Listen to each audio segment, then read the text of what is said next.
everyone. We're back to the Circle of Blood Epic Collection with Punisher issues 4 and 5. In this two issue story, Punisher takes on the Church of the Saved. When his arms dealer is killed by members of this church, Punisher proceeds to infiltrate it and discovers that the leader behind it is a weird Jim Jones Manson type guru with possible mutant powers. He also has a sister with powers too, she's introduced in issue 5. But what's noteworthy about this? This is the first appearance of both Microchip and his son. They both help out Frank quite a bit throughout this arc. More so in issue 4 than issue 5 because Frank Castle's undercover in issue 5. Also, he's trying to find this washed up police detective's wife and daughter who have joined this cult. And overall, this serves as a weird revenge fantasy for the People's Temple and the whole Jim Jones thing with the don't drink the Kool-Aid. We all know what that is, but a lot of the history behind Jonestown and all that has kind of been lost over the years, mainly because certain politicians were heavily involved that are still in political power to this day in the US, so I'm not going to get into that. That's not the point of this, but I thought it was interesting. These are written by, I believe, sorry.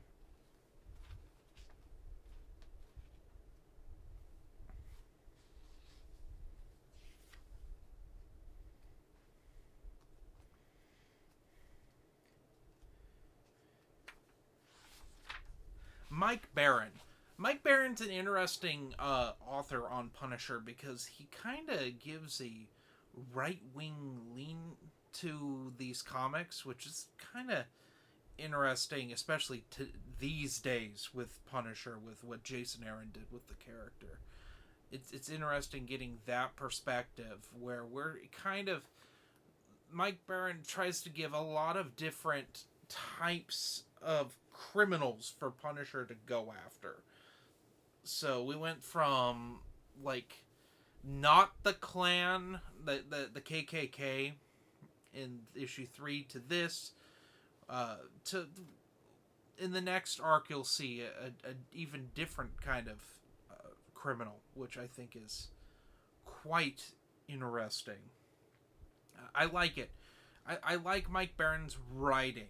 He doesn't get a lot of credit for Punisher, which I think is a shame.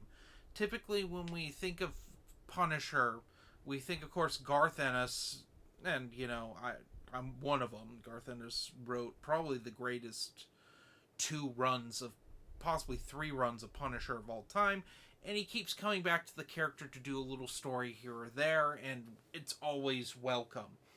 We think like Rick Remender's like crazy Frankencastle stuff, or Chuck Dixon's run on Punisher, which is very fun, or even something like Greg Rucka's very short but underrated run on Punisher.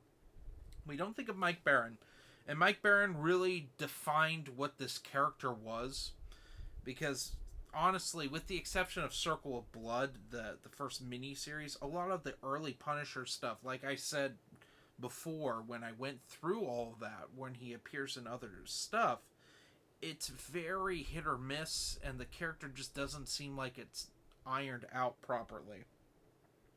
Especially when it comes to Spider-Man, which is a shame because he spent a lot of time in the Amazing Spider-Man comics.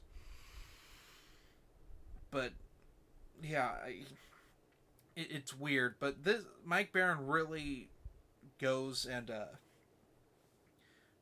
irons out this character, and we're really starting to see how he differs from the other caped Crusaders who don't kill. Because that was the only thing he had going for him, is he kills people.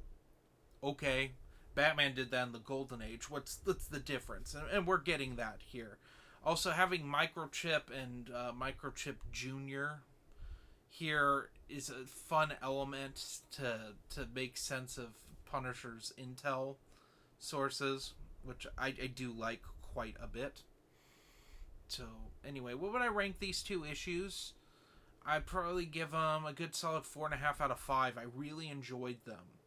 It's well worth your time to check out.